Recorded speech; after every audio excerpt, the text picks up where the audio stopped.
La visualisation est un principe qui s'explique par la science, de manière tangible. La visualisation, ce n'est pas simplement l'art de penser à quelque chose pour le manifester, c'est bien plus complexe que cela. C'est un art, une discipline. Et comme toute discipline, cela s'apprend, cela se travaille, et cela s'améliore. Et c'est justement ce que nous allons découvrir tout au long de cette vidéo. Alors abonnez-vous à la chaîne si ce n'est pas déjà fait, et commençons. Tout d'abord, il est important d'avoir une image mentale claire de la structure de l'univers dans son ensemble, pour comprendre ce qu'est réellement la réalité. Pour ce faire, voici une illustration de ce qu'on pourrait appeler la pyramide de la vie. Décortiquons ensemble cette fascinante pyramide de la vie, ou pyramide de la science, qui décrit l'édifice complexe de notre compréhension de l'univers, de ses fondations les plus élémentaires jusqu'à la richesse de la vie telle que nous la connaissons. À la base de cette pyramide se trouvent les mathématiques. Les mathématiques sont le langage universel qui structure tout l'univers. Des nombres et des formules mathématiques se retrouvent partout, dans chaque coin de l'univers observable et même au-delà. La symétrie, le nombre d'or, les structures géométriques et même les formes de vie suivent des principes mathématiques. Ces éléments sont les briques de base de tout, démontrant que les mathématiques ne sont pas seulement une création humaine, mais le tissu même de la réalité. Sur cette fondation mathématique repose la physique, la science qui utilise les mathématiques pour décrire comment l'univers fonctionne.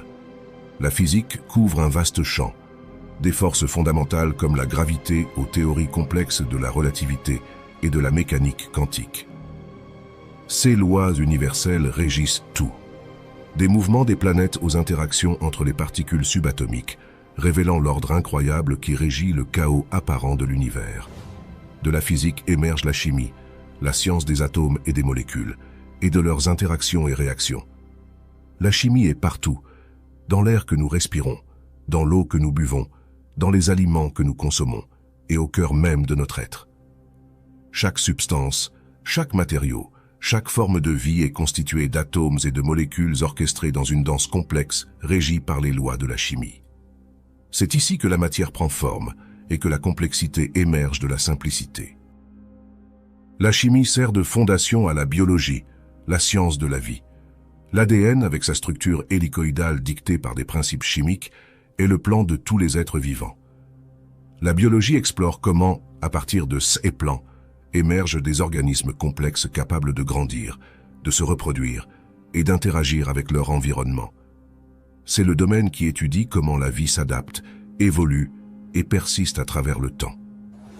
Au sommet de cette pyramide se trouve notre monde, le monde humain façonné par les mathématiques, la physique, la chimie et la biologie. Nous, les êtres humains, sommes le produit de cette complexité, vivant dans un univers régi par des lois invisibles mais omniprésentes. Notre réalité quotidienne, notre technologie, notre culture et notre société sont le résultat de cette interconnexion profonde entre l'invisible et le visible, l'infiniment petit et l'infiniment grand. En parcourant cette pyramide, nous réalisons à quel point notre existence est tissée dans le vaste tissu de l'univers. Tout, depuis les étoiles lointaines jusqu'aux pensées dans notre esprit, est connecté dans un continuum magnifique et complexe, démontrant l'unité profonde de tout ce qui existe. Si je vous explique cela, ce n'est pas par hasard, mais parce que cette pyramide nous fait prendre conscience qu'il existe bel et bien un monde échappant à nos yeux. Un monde si petit que beaucoup l'oublient, et pourtant c'est dans celui-ci que la magie de la visualisation opère. C'est dans ce monde de l'infiniment petit que les pensées, nos images mentales et notre énergie opèrent et influencent notre monde. Le microcosme et le macrocosme, soit le monde de l'infiniment petit et le monde de l'infiniment grand, sont tous deux connectés, l'un influençant l'autre, et vice-versa. C'est ça l'interconnexion. De même, on comprend que nos pensées ne sont pas de simples pensées, mais bien quelque chose de concret. En neurosciences, comprendre les pensées requiert de plonger dans l'un des systèmes les plus complexes connus de la science, le cerveau humain. Chaque pensée est le résultat d'une symphonie électrochimique, où des milliards de neurones communiquent via des synapses. Ces échanges génèrent des motifs d'activité électrique, qui sont la base de nos pensées, émotions et décisions. Cette activité cérébrale est mesurable par diverses techniques neuroscientifiques, tels que l'électroencéphalogramme qui capture l'activité électrique, illustrant la nature vibratoire des processus de pensée à une échelle microscopique. Cependant, les pensées ont aussi un aspect quantique, métaphorique, dans le sens où elles semblent déclencher des chaînes d'événements qui dépassent notre compréhension immédiate. On retrouve ce principe dans les écrits des philosophes de la Grèce antique et de l'ancienne Égypte, qui expliquent cela par le principe de la loi de la vibration, expliquant que tout dans l'univers vibre, des atomes aux galaxies. Scientifiquement, les pensées peuvent modifier notre état interne, influencer notre santé et même transformer notre perception de la réalité extérieure, soulignant un lien profond entre le monde intérieur de la pensée et l'univers extérieur dans lequel nous vivons. Les pensées sont bien plus que de simples produits de l'activité cérébrale. Elles sont les architectes de notre réalité. En se concentrant sur des pensées spécifiques, nous engageons un processus de création qui peut littéralement façonner notre avenir. Cette idée trouve un écho dans le concept de la loi de l'attraction, qui suggère que par la concentration et la visualisation, nos pensées peuvent attirer vers nous des circonstances similaires. Les recherches en psychologie positive montrent comment une attitude optimiste et des visualisations positives peuvent conduire à de meilleurs résultats dans la vie, que ce soit en termes de santé, de succès professionnel ou de relations personnelles. La cymatique, l'étude des motifs visuels produits par les vibrations sonores sur des matériaux physiques, offre une analogie fascinante. Tout comme les fréquences sonores peuvent organiser des particules en motifs complexes, nos pensées, imbues de fréquences vibratoires propres, ont le potentiel d'organiser notre réalité de manière significative. Ce principe souligne l'importance de cultiver consciemment des pensées alignées sur nos aspirations les plus élevées. Reconnaître la puissance des pensées est crucial, mais sans action, elles restent des rêves inachevés.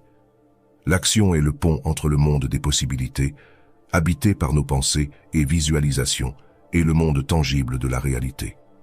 Chaque pas que nous prenons en direction de nos objectifs sert à matérialiser les aspirations nourries dans notre esprit.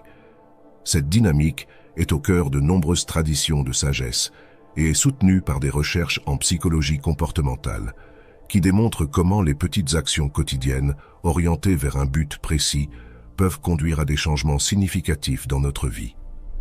Agir avec intention et discipline, en alignant nos actions sur nos pensées et nos valeurs, crée une cohérence intérieure qui amplifie notre capacité à réaliser nos désirs.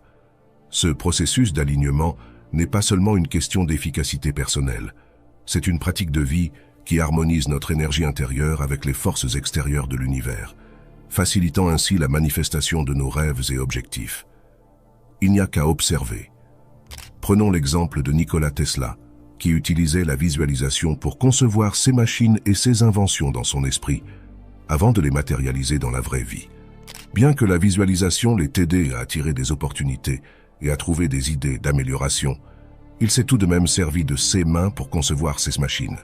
De même, bien qu'Albert Einstein avait un grand esprit, il n'aurait pas pu élaborer et travailler ses théories s'il ne les avait pas mises en pratique dans la vraie vie. C'est ainsi pour tout.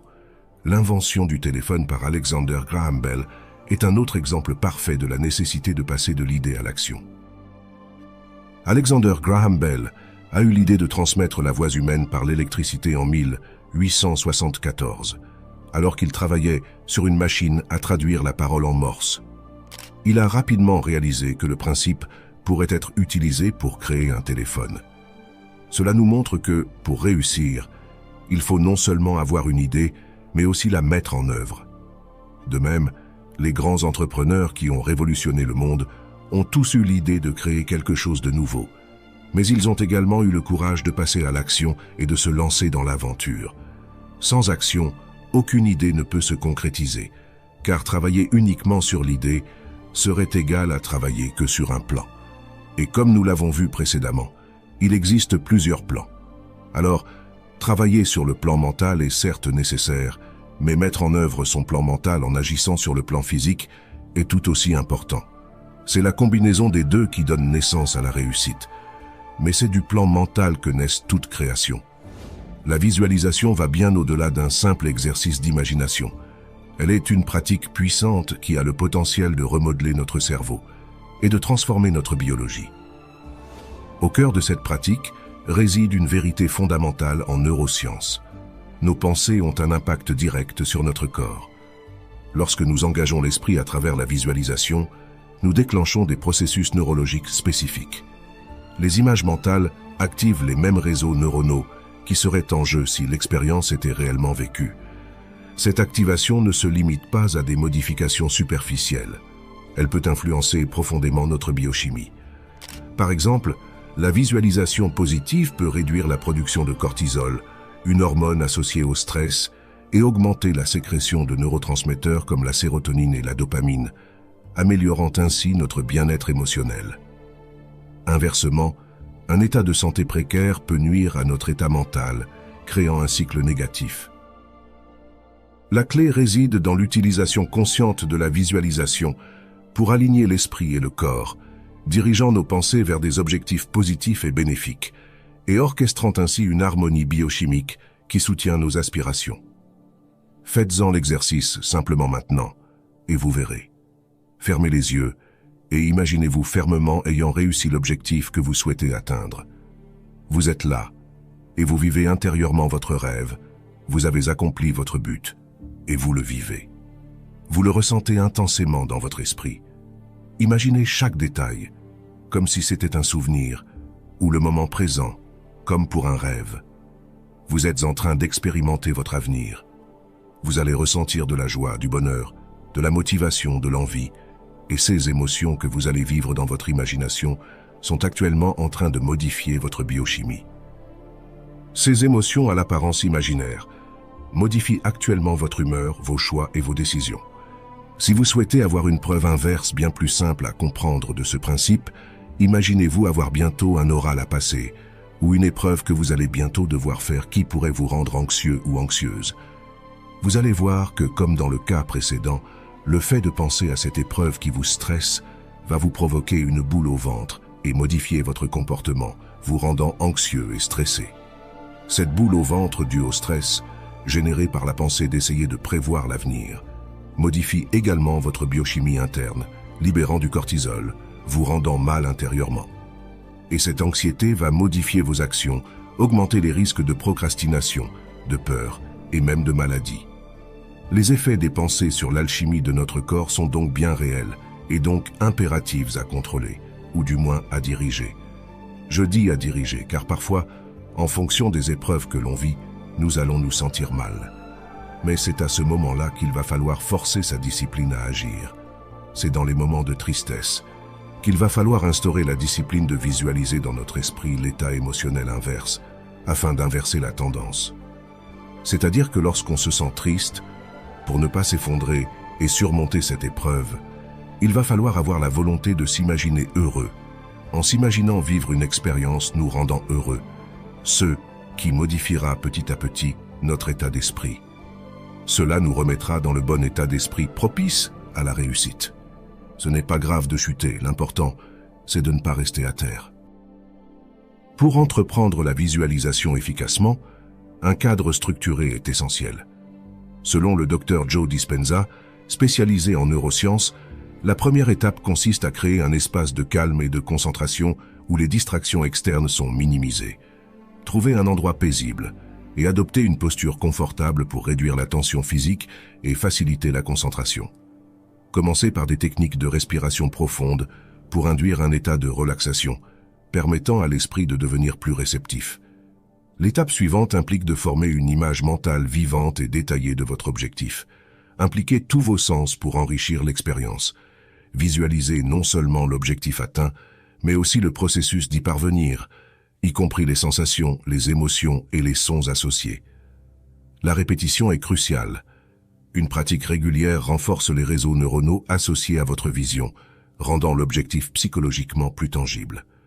Consacrez du temps chaque jour à cette pratique, en maintenant une concentration et une intention claires pour imprimer profondément l'image dans votre conscience. En fait, la visualisation doit être travaillée à un tel point que vous ne devez presque plus différencier votre visualisation de la réalité. Vous devez réussir à y croire, aussi fermement que vous croyez en la réalité. Une visualisation réussite se résume donc à s'auto-convaincre d'avoir atteint notre objectif avant même que celui-ci ne se soit vraiment réalisé. Ce principe peut paraître absurde à première vue ou contre-intuitif, mais pourtant, c'est en s'auto-convainquant que l'on est ce que l'on n'est pas, que l'on devient ce que l'on croit. Car notre comportement est le reflet de ce que l'on pense être. Si l'on se considère comme pauvre, alors nous agirons comme un pauvre.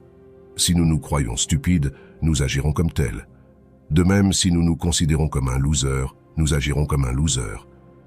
Mais je vous rassure, si vous avez cliqué sur cette vidéo, vous êtes loin d'en être un ou une, bien au contraire. Vous avez toutes vos chances et toutes les capacités nécessaires pour réussir. La première étape de la réussite, c'est de le vouloir. Et si vous avez cliqué sur cette vidéo, c'est que vous le voulez. Donc, vous y arriverez. Il faut juste mettre en pratique tout ce que l'on apprend.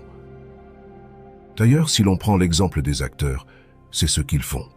Ils se mettent au préalable dans la peau d'un personnage qu'ils ne sont pas, afin de le devenir. Un bon acteur, pour qu'il transmette ses émotions aux spectateurs, doit d'abord les ressentir. C'est-à-dire qu'il ne suffit pas de jouer la peur pour la faire ressentir aux spectateurs, il faut la ressentir pour la partager. Et pour ce faire, l'acteur travaille en se visualisant réellement avoir peur, en ressentant cette émotion, afin de la partager aux spectateurs. Par exemple, James McAvoy, l'acteur du film Split, a dû intégrer un hôpital psychiatrique pour s'imprégner du personnage qu'il allait jouer, un personnage ayant de multiples personnalités. Cette technique, souvent associée à la méthode Stanislavski, est une technique d'interprétation qui consiste pour l'acteur à se plonger dans la peau du personnage qu'il incarne.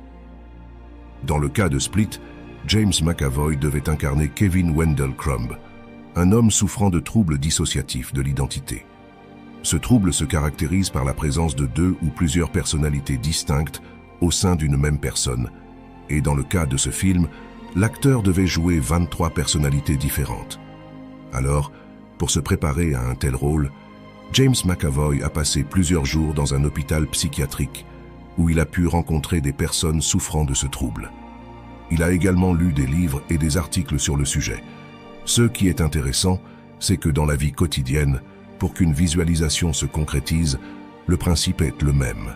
Vous devez vous imprégner du personnage que vous voulez devenir. Lisez des livres, regardez des interviews de personnes ayant déjà atteint votre but, fréquentez également des personnes ayant un objectif similaire, travaillez sur votre visualisation et alignez vos actions avec tout cela. Et vous verrez que petit à petit, jour après jour, votre état d'esprit va changer, vos actions aussi, et votre vie commencera à se transformer. Et ça, même dès le premier jour. La visualisation n'est donc pas seulement une technique de préparation mentale, elle est un processus de transformation. En vous focalisant sur votre objectif et en ressentant pleinement l'expérience comme si elle était déjà réalisée, vous commencez à influencer votre chimie corporelle. Cette pratique ne se contente pas d'éclairer le chemin vers votre objectif. Elle modifie activement votre état interne, favorisant la production de dopamine et d'autres hormones qui améliorent votre humeur et votre motivation. Cette alchimie interne crée un cercle vertueux, où l'état mental positif engendré par la visualisation stimule des actions et des choix alignés sur vos aspirations. En incarnant l'état d'esprit de votre objectif, vous initiez un processus par lequel vous devenez progressivement la personne capable de réaliser cet objectif. La visualisation vous permet d'adopter l'état d'esprit du succès avant sa concrétisation matérielle, alignant les forces invisibles à l'œuvre dans l'univers avec vos actions. En vous imaginant en vainqueur, vous adoptez la biochimie d'un vainqueur, ce qui modifie non seulement votre perception et votre comportement, mais attire également les circonstances favorables à la réalisation de votre vision. Dites-moi en commentaire ce que vous en avez pensé et si vous avez aimé la vidéo. Si c'est le cas, abonnez-vous et mettez un pouce bleu. Je vous remercie. Et je vous dis à tout de suite dans une prochaine vidéo.